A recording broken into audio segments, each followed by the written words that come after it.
Hello po, good morning po, good afternoon or good evening. Yan po, nagluto ako ng pork menudo. Ayan po, pork menudo.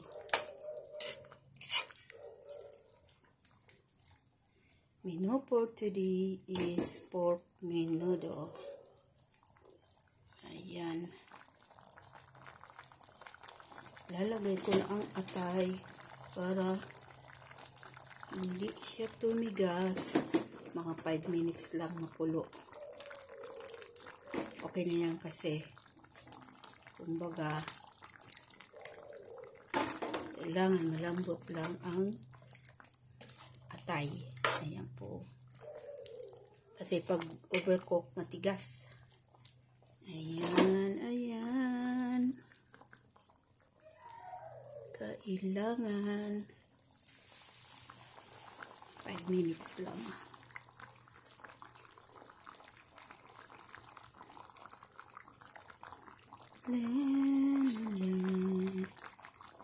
Tagal na akong hindi nakakapag-upload ng ng pagluluto.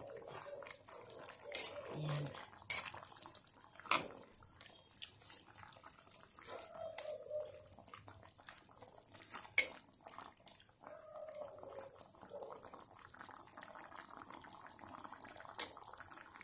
Ayan, ayan.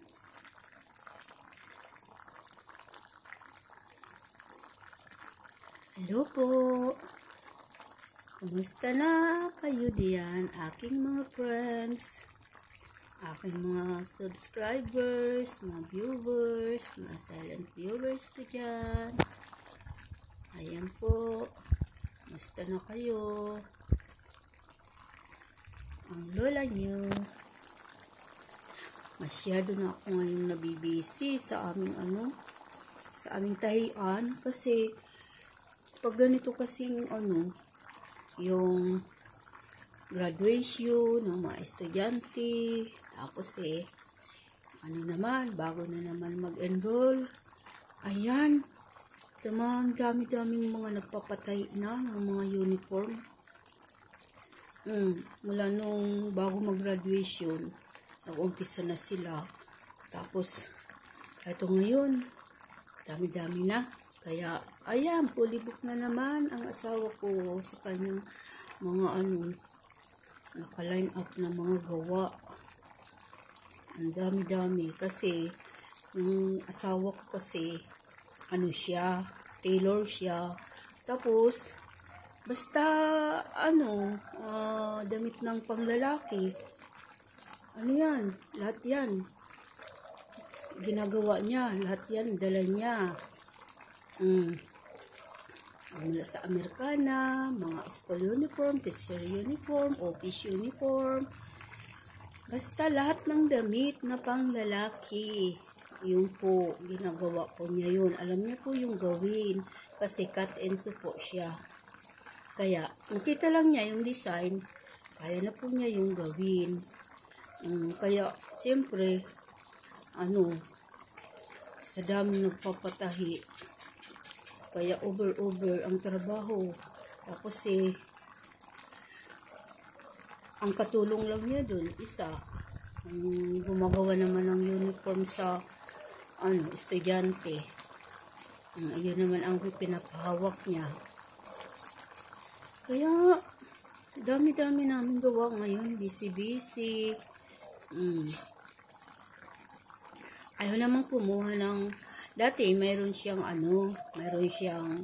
mananahi sa labas. Doon po siya, pinapadala niya sa labas yung gawa. Kaso, ayun, mula po nung nanalo sa pagtakbo ng Coycial, ayun, nabisi naman po siya sa kanyang sa barangay. Kaya hindi na siya nananahi tuloy. Kaya ang asawa ko, ayan, solo na niya, lahat ng gawa na panglalaki. Tapos ayaw naman yung kumuha ng yung kasama kasi yung quality ba. Pag iba kasi ang mahawak, dami kasing reklamo. di maganda ang quality ng gawa, kaya siya na lang ang gumagawa. Hindi naman siya yung parang mataas maningil. Ang tama lang. Kaya kumbaga kung tawagin ay pangmasa. Kaya ang dami po niyang customer. Ayun.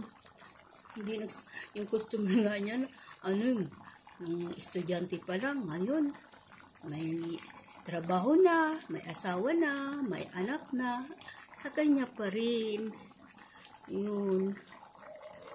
Ayan po. Okay na to. Baka ma-overcook yung atay. Ayan po. Kasi maya lang alis na ako. Kaluto ko nito. Ayan. Ayos na naman ako. Alis na ako. Punta na ako doon sa shop namin. Tapos, pag next month, pag lumabas na ang baby namin, dito na lang ako sa bahay.